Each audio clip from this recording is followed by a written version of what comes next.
Hola a todos y a todas, mi nombre es María Isabel García Pérez, pertenezco a la Universidad de Salamanca y en primer lugar quería agradecer a las directoras, a todo el comité organizador, comité científico y al GIR, escritoras y escrituras de la Universidad de Sevilla, su gran trabajo en la organización y realización de este congreso. Gracias por haber aceptado mi propuesta de participación y por darnos la oportunidad de asistir, y participar de manera virtual.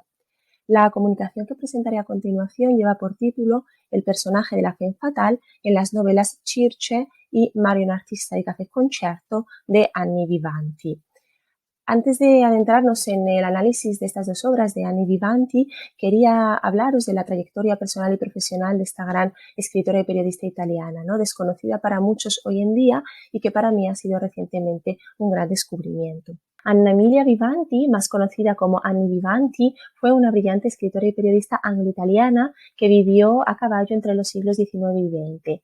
Nació el 7 de abril de 1866 en el barrio londinense de Norwood, lugar donde su padre, que era un fiel seguidor de Giuseppe Mazzini, encontró asilo político tras los levantamientos acontecidos en Mantua en 1851. Sin duda, Vivanti fue una mujer de mundo que tuvo la oportunidad de viajar y vivir en diferentes países, como Inglaterra, su tierra natal, Estados Unidos, Italia, Suiza, y su formación multilingüe, así como sus vivencias multiculturales, han quedado reflejadas en su heterogénea producción literaria. Desde muy joven sintió gran afición por la poesía y por el canto y vivió grandes experiencias como artista de café concierto que también quedaron plasmadas en su obra, como veremos más adelante.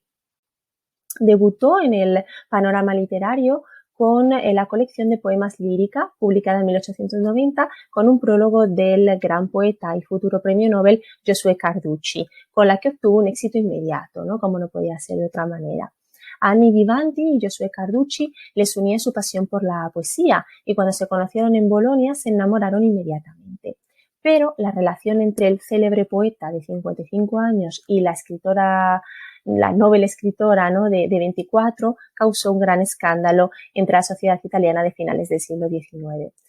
Annie Vivanti era una mujer excéntrica, una mujer mundana y por lo tanto no era considerada una mujer decente para la Italia de la época. Fueron muchos los rumores periodísticos y las habladurías que surgieron entonces en torno a su relación amorosa con Carducci. Su hermano, el hermano de Annie Vivanti, Italo, fue su fiel defensor ante los ataques de los periodistas y de todos sus detractores, como lo demuestran las siguientes palabras que mandó en una carta al escritor Ettore Socci, donde dice que Vivanti ha tre grandi torti presso la società, di avere molto ingegno, di essere bella e troppo giovane. A ogni modo si rialzerà presto per la poesía y per l'arte italiana, que viene a decir pues que tenía Annie Vivanti para la sociedad del momento 3 grandes defectos que eran ser muy inteligente, bella y demasiado joven. El escándalo social que supuso la relación entre Vivanti y Carducci hizo que la segunda obra de la autora, la novela semi-autobiográfica Mario un artista di café concerto, recibiera una mala acogida por parte de los críticos, que la tildaron de inmoral y escandalosa. Tras una sucesión de escándalos y críticas, Annie Vivanti trató de reconducir su vida, y en 1892 se casó en Inglaterra con el político y periodista irlandés John Chartres, con quien un año más tarde tuvo a su única hija, Viviane, que era una niña prodigio del violín. Tras su matrimonio con Chartres, Annie Vivanti comenzó a escribir exclusivamente en inglés durante casi 2 décadas, a lo largo de las cuales vivió a caballo entre Gran Bretaña y Estados Unidos. Publicó numerosos relatos, textos teatrales y novelas que gozaron de gran éxito entre la sociedad angloamericana. Sin embargo, todas estas obras que Annie Vivanti escribió en inglés pasaron inadvertidas en Italia, donde se había dado por finalizada su carrera literaria. Pero, ante el asombro de muchos, Vivanti volvió a conquistar el mercado editorial italiano con una obra, una de sus obras más emblemáticas y aplaudidas por la crítica, que es I Divoratori, una novela que había sido publicada un año antes en Inglaterra y con la que la autora quiso poner de manifiesto los sacrificios y las dificultades de la maternidad. Ai Divoratori le siguieron otras novelas de gran éxito, también escritas en italiano, como Circe, obra publicada en 1912 y de la que hablaremos más adelante, L'invasore, Vai Victis, Nadia Tripudians o Mea Culpa, entre muchísimas otras. En todas ellas, Annie Vivanti afronta temas polémicos y de gran actualidad, como el de la ocupación británica de Egipto de 1882, la violación de Bélgica durante la Primera Guerra Mundial o la corrupción y la mala vida, ¿no? la criminalidad que invadieron Italia tras la Gran Guerra. La última etapa de su vida la pasó en Turín, donde falleció el 20 de febrero de 1942, pocos meses después de enterarse del suicidio de su hija Vivienne en Brighton. Sus restos yacen en el cementerio monumental de la capital piamontesa y en su tumba se pueden leer grabados los primeros versos del poema más famoso que le dedicó Giosuè Carducci. Annie era una mujer excepcional, ¿no? De mentalidad abierta, una mujer adelantada a su tiempo. Como hemos mencionado, a lo largo de su amplia producción literaria abordó temas escabrosos, temas polémicos y avanzados a su época, y fue una de las pocas mujeres de aquel periodo en introducir el personaje de la femme fatale en sus obras. Como señala la italianista Julie Dashwood, Annie Vivanti renueva y fortalece el mito de la femme fatale al situar a la mujer dentro de un amplio marco de referencias literarias y culturales, infundiendo su trabajo con su extenso bagaje cultural y cierto grado de conciencia y humor.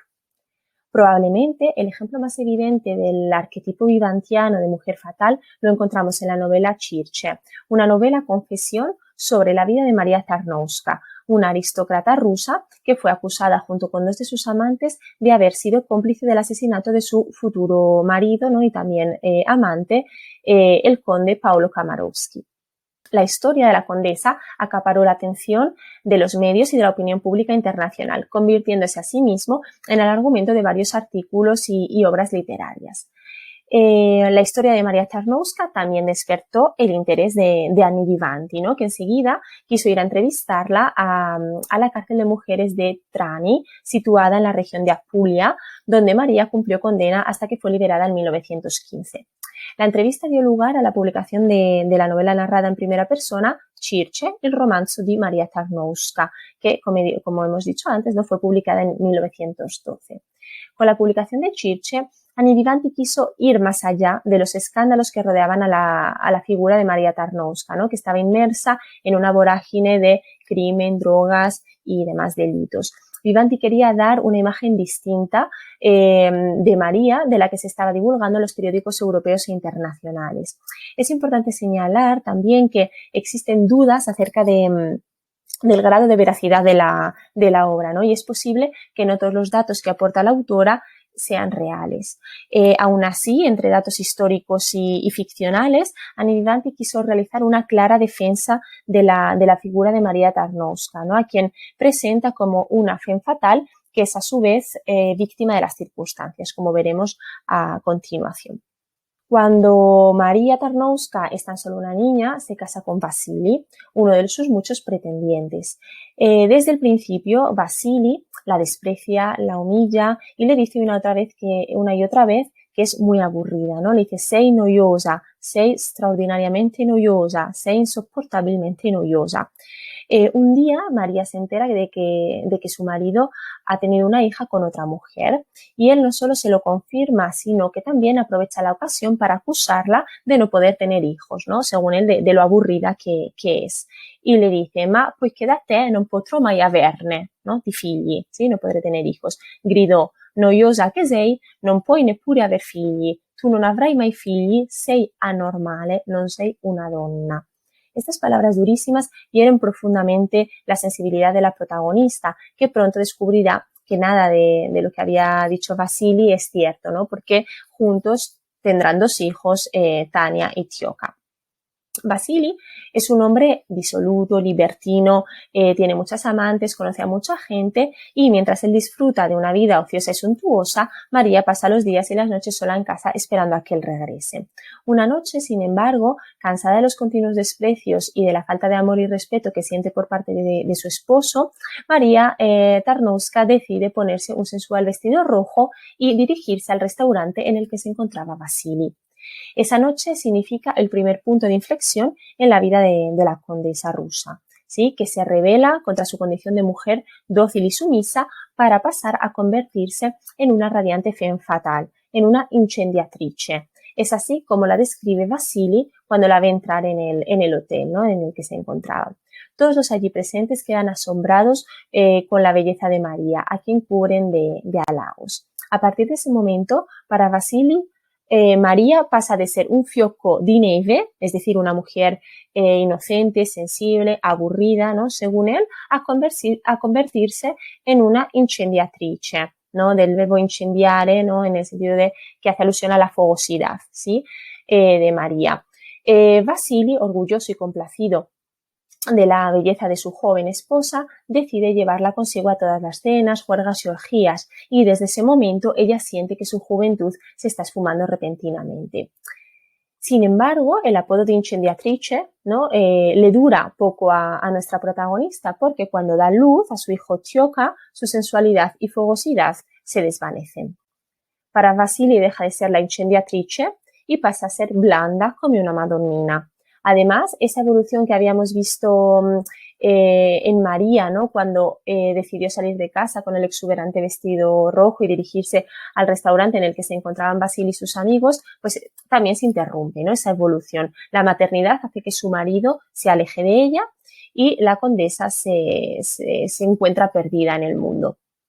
El segundo punto de inflexión en la vida de María Tarnowska llega tras la muerte de su cuñado Pietro, cuando ella y Vasili van a Kiev.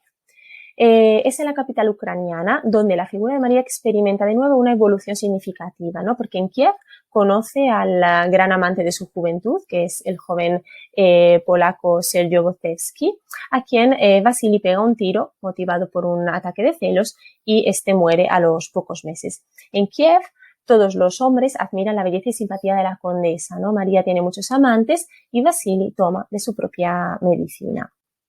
No soporta esta situación y, poseído por los celos, trata de alejarla de todos sus amantes y pretendientes, ¿no? Y le dice: domani ti porterò via, domani sarai tutta per me, lontano da questa gente che ti guarda, che ti desidera e che io strozzerei volentieri. ¿Sí?